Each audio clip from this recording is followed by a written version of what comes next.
банда. Да видим какво имаме тук. Така, сега ще отворим.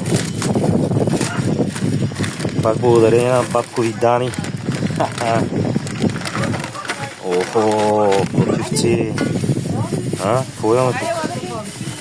Чисто нови, казвам, чисто нови предпазители за Audi B4 Quattro. Дани Българско, брат. Направо ще монтираме. Мисля, че е много добре. Ето го и другия. Ма него няма да го отварям. Ева, брат.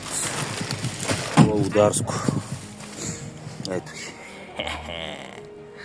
6 точки, браточки. Много добре. Монтираме тия дни, ще има клипче как монтираме.